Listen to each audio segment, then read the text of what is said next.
Assalamualaikum warahmatullahi wabarakatuh. Hamdan wa syukran lillah, salatan wa salaman ala rasulillah.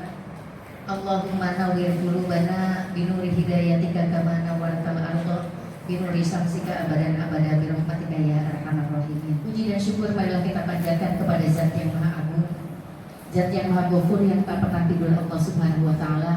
Salawat yang terindah kita haturkan ke hadirat junjungan Nabi besar Muhammad Sallallahu Alaihi Wasallam. Mudah-mudahan dengan salawat kita yang senantiasa kita ucapkan, kita lantunkan, menjadikan bukti kecintaan kita kepada Rasulullah yang nantinya akan membawa kita ke surganya Allah Subhanahu wa taala. Amin ya Allah.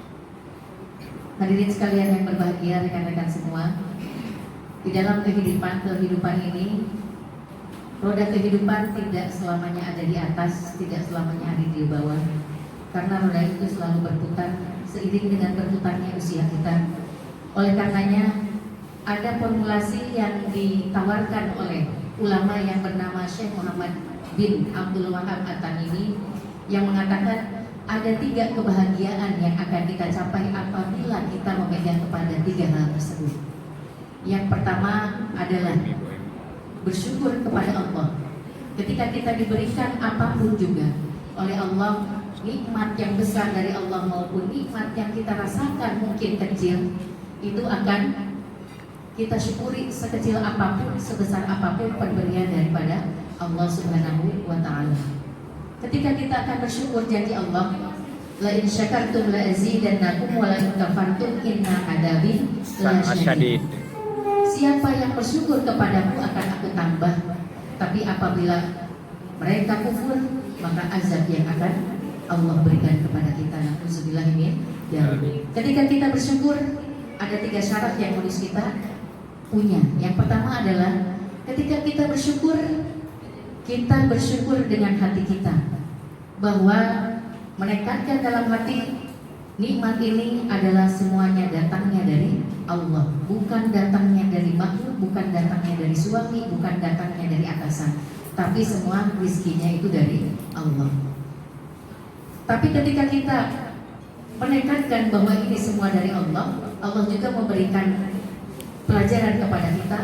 Orang yang pandai bersyukur kepada Allah, dia pasti akan bersyukur kepada sesama manusia. Istilahnya itu berterima kasih dengan wasilah daripada kita mendapatkan kenikmatan tersebut. Yang kedua adalah bersyukur dengan lisan, yaitu menceritakan apa-apa yang telah kita dapatkan, nikmat-nikmat yang telah kita dapatkan. Itu tata cara kita untuk bersyukur kepada Allah. Bukan sepertinya kita bersyukur di status, tapi kita berbagi rasa syukur itu, yaitu bisa dengan anggota badan, yaitu dengan menjalankan perintah Allah dan menjauhi larangan Allah. Bukan hanya di status. Alhamdulillah rezeki anak soleh hari ini mendapatkan gaji dan naik gaji juga, dan ditambah plus juga, bapaknya diangkat menjadi manajer atau sekian macam. Itu tidak usah kita upload. Karena apa? Di dalam kita menceritakan kenikmatan juga ada batasannya. Ketika kita mendapatkan kenikmatan yang banyak, kita meregangi teman kita yang memang kesusahan. Ketika kita menceritakan bagaimana bahagianya kehidupan kita bersama suami kita, mungkin ada teman kita yang merasa sengsara dengan kehidupan rumah tangganya. Oleh karenanya, ketika kita menceritakan kenikmatan, ceritakanlah kepada orang yang tepat. Jadi di sosial media itu tidak semuanya orang tepat untuk kita sampaikan kenikmatan atau kegundahan kita atau kesedihan kita. Yang ketiga yaitu syukur dengan anggota badan. Ketika kita bersyukur dengan anggota badan, kita laksanakan apa yang telah Allah berikan dan telah Allah karuniakan kepada kita. Kita sholat duha saja, bukan kita, jangan ada dalam hati kita merasa diri sudah melaksanakan lebih daripada yang telah Allah perintahkan. Karena kita diperintahkan sholat 5 waktu, tapi kita tambahin dengan duha.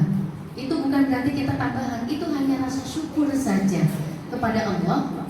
Ini hanya bersyukur atas persendian 360 persendian yang telah Allah berikan kepada kita.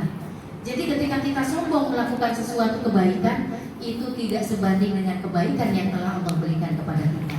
Oleh karenanya untuk apa kita sombong? Masih banyak orang yang lebih dari kita, tapi dia merasa kurang dalam berbuat baik. Yang selanjutnya, tips kebahagiaan yang kedua yaitu sabar ketika mendapat musibah. Seperti tadi disampaikan dalam surat Al-Baqarah ayat 155 sampai 157. Di sana dikatakan bahwa Allah senantiasa memberikan kepada kita cobaan. Baik itu kekurangan makanan, ketakutan, juga akan kekurangan harta benda dan lain sebagainya. Dan di dalam surat Al-Anbiya dikatakan bahwa wa nabluukum bisyarri wal khairi fitnah wa ilaina turja'un. Kami akan menguji kamu dengan keburukan dan kebaikan sebagai fitnah atau sebagai cobaan. Dan hanya kepada Allah lah kamu dikembalikan. Dan ini mengindikasikan bahwa Allah senantiasa memberikan kita kebaikan dan juga keburukan. Oleh karenanya ketika Allah berikan kebaikan, maka hati kita bersyukur. Ketika Allah memberikan yang sepertinya dilihatnya oleh kita adalah keburukan, maka waktunya kita untuk bersabar. Sabar juga harus 3 hal. Ada 3 rukun yang dalam bersabar itu. Yang pertama yaitu syukur dengan hati, bersabar dengan hati. Yang kedua sabar dengan lisan. Yang ketiga sabar dengan perbuatan. Sabar dengan hati bagaimana? Ketika contoh dari ibu-ibu di sini banyak yang nonton sinetron. Ketika kita mendapatkan HP, di dalam HP suami kita ada chat dengan orang lain, sabar di dalam hati kita apa? Inna lillahi wa inna ilaihi raji'un. Kemudian Allah uji kita, apakah dengan chat pasangan kita yang memang dikatakan ada sesuatunya, apakah dari kata-kata kita jadi kita tidak mempunyai kata-kata yang baik kepada suami atau tidak? Itu sabar. Ketika kita sabar, kita tetap santun, kita tetap menjaga perasaan pasangan kita tetap menjaga bahasa kita kepada orang yang memang telah menyakiti kita. Kemudian dengan perbuatan, apakah ketika kita mendapatkan chat seperti itu, HP akan menjadi terbanting atau HP arek dikuncungkeun, sugan arek digoreng? Itu ketika sabar dengan perbuatan. Jadi ketika Allah berikan musibah, qalu inna lillahi wa inna ilaihi raji'un. Jadi kata-kata inna lillahi itu bukan hanya ketika kita mendapatkan kesedihan atau ketika kita mendapatkan ada orang yang meninggal. Apapun, bahkan ketika Umar bin Khattab mendapatkan jabatan, dia mengatakan inna lillahi wa inna ilaihi raji'un. Yang selanjutnya, yang ketiga, kunci kebahagiaan yang telah disampaikan oleh Syekh Muhammad bin Abdul Wahab At-Tamimi adalah istighfar ketika kita mempunyai kesalahan atau meminta ampun kepada Allah. Dikatakan oleh Rasul bahwa kullu bani Adam khata'un. Setiap bani Adam, setiap manusia itu mempunyai kesalahan. Wa khairu khata'ina at-tawwabun. Setiap orang itu yang berbuat kesalahan itu, sebaik-baik orang yang berbuat kesalahan adalah orang yang bertaubat. Oleh karenanya tidak ada salahnya dan selayaknya sejatinya kita senantiasa meminta ampun kepada Allah Subhanahu wa taala atas perbuatan kita kepada orang lain, atas perbuatan kita kepada Allah Subhanahu wa taala. Karena apa? Orang yang bertaubat itu seperti tidak punya dosa. Sekarang kita berdosa, kita beristighfar minta ampun kepada Allah, besok kita berbuat dosa lagi, kita istighfar lagi. Ketika kita istighfar, Allah berkata bahwa hambaku tahu bahwa ampunanku lebih luas daripada ampunannya. Maka Allah sangat senang. Tapi ulah diulang-ulang deui gitu. Bongbong Allah Maha Ampun, angke isukan kitu deui teh naon ge istighfar deui. Tidak seperti itu.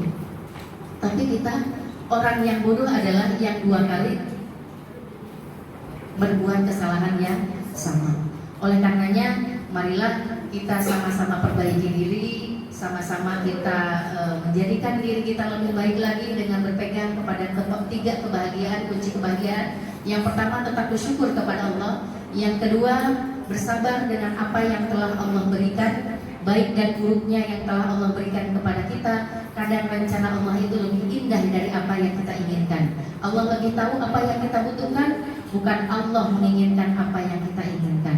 Yang ketiga adalah beristighfar, minta ampun kepada Allah atas dosa-dosa yang telah kita lakukan. Itu saja dari saya, kurang lebihnya mohon maaf. Ditutup. Wallahul muwaffiq ila aqwamit thoriq. Wassalamualaikum warahmatullahi wabarakatuh. Waalaikumsalam.